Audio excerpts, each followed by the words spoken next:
బందరు లడ్డు అంటే ఎంత ఫేమస్సో అక్కడ రాజకీయాలు కూడా అంతకంటే ఎక్కువ ఫేమస్ అయిపోతున్నాయి. రాజకీయంగా పైచేయి సాధించేందుకు నిత్యం అక్కడున్న మంత్రి, మాజీ మంత్రి ఒకరిపై ఒకరు ఆరోపణలు ప్రత్యారోపణలు చేసుకుంటూ పొలిటికల్ హీట్ పెంచుతున్నారు. కొల్లు రవీంద్ర, పేర్ని నానిల మధ్య ఇప్పుడు దేవుడి భూములకు సంబంధించి జరుగుతున్న మాటల యుద్ధం తీవ్ర చర్చనీయాంశంగా మారింది.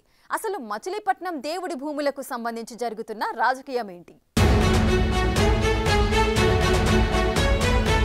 మచిలీపట్నంలో దేవాలయ భూముల వివాదంలో మాజీ మంత్రి పేర్ని నాని వర్సెస్ మంత్రి కొల్లు రవీంద్రగా మాటల యుద్ధం నడుస్తోంది. ఇద్దరు నేతల మధ్య ఆరోపణలు ప్రత్యారోపణలు, నియోజకవర్గంలో రాజకీయాలు మళ్లీ వేడెక్కాయి.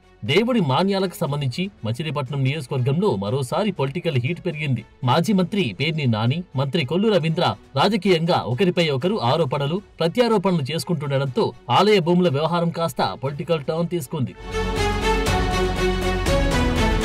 మచిలీపట్నంలోని గొడుగుపేట వెంకటేశ్వర స్వామి దేవస్థానానికి చెందిన సుమారు 40 ఎకరాల విలువైన భూమిని టీడీపీ ప్రభుత్వం అన్యాక్రాంతం చేస్తుందని పేర్ని నాని ఆరోపించారు.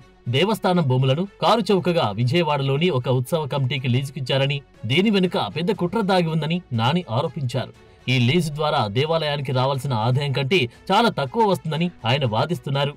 పేర్ని నాని ఆరోపణలపై మంత్రి కొల్లు రవీంద్ర తీవ్రంగా స్పందించారు. పేర్ని నాని దేవాలయ భూముల విషయంలో అసత్య ప్రచారం చేస్తున్నారని కొల్లు రవీంద్ర ధ్వజమెత్తున్నారు. గొడుగుపేట దేవస్థానం చరిత్రలోనే రికార్డు స్థాయిలో ఈసారి ఆదాయం సమకూరిందని ఆయన తెలిపారు. గొడుగుపేట వెంకటేశ్వర స్వామి దేవస్థానం భూముల్లో విజయవాడ ఉత్సవ నిర్వహణకు 56 రోజులకు గాను 45 లక్షలు లీజు చెక్కు అందజేశామన్నారు.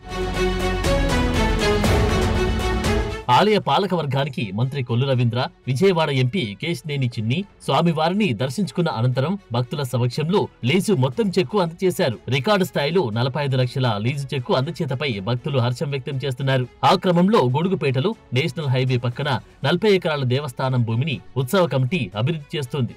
గత 5 ఏళ్లలో పేర్ని నాని పెద్ద ఎత్తున అవినీతికి పాల్పడ్డారని కొల్లు రవీంద్ర ఫైరవుతున్నారు. టిడ్కో ఇళ్ల నిర్మాణంలో నిర్లక్ష్యం, రేషన్ బియ్యం కుంభకోణం, మెడికల్ కాలేజీ భూముల కొనుగోలులో అవకతవకలు వంటి అనేక అక్రమాలు జరిగాయని ఆరోపించారు. తాజాగా గొడుగుపేట దేవాలయ భూముల వివాదం మంత్రి, మాజీ మంత్రుల మధ్య వ్యక్తిగత దూషణలకు, తీవ్రమైన ఆరోపణలకు దారితీస్తోంది. ఒకరిపై ఒకరు తీవ్రంగా విమర్శలు చేసుకుంటూ నియోజకవర్గంలో రాజకీయ వాతావరణాన్ని వేడెక్కిస్తున్నారు. కేవలం దేవాలయ భూములే కాకుండా మచిలీపట్నం పోర్టు నిర్మాణం, టిడ్కో ఇల్లు, ఇసుక అక్రమ తవ్వకాలు వంటి అనేక అంశాలపై కూడా ఇద్దరు నాయకుల మధ్య పరస్పర దూషణలు కొనసాగుతున్నాయి. వైసీపీ గొడుగుపేట ఆలయ భూముల వివాదాన్ని కోర్టుకు ప్రజల మధ్య తీసుకెళ్లేందుకు ప్రయత్నిస్తోంది. టీడీపీ మాత్రం దేవాలయ భూములను రక్షించడానికి చర్యలు తీసుకుంటున్నామని చెబుతోంది. మచిలీపట్నం నియోజకవర్గంలో పేర్ని నాని, కొల్లు రవీంద్ర మధ్య మాటల యుద్ధం గతం నుంచి నడుస్తూనే వస్తుంది. కూటమి ప్రభుత్వం అధికారంలోకి వచ్చిన తర్వాత కూడా ఒకరిపై ఒకరు అక్రమాలు, అవినీతి ఆరోపణలు చేసుకుంటూ నియోజకవర్గంలో రాజకీయ వాతావరణాన్ని హీట్ పెంచే ప్రయత్నం చేస్తున్నారనే టాక్ నడుస్తోంది. మరి ఇద్దరు నేతల మధ్య మాటల యుద్ధం ఏ టర్న్ తీసుకుంటుందో చూడాలి.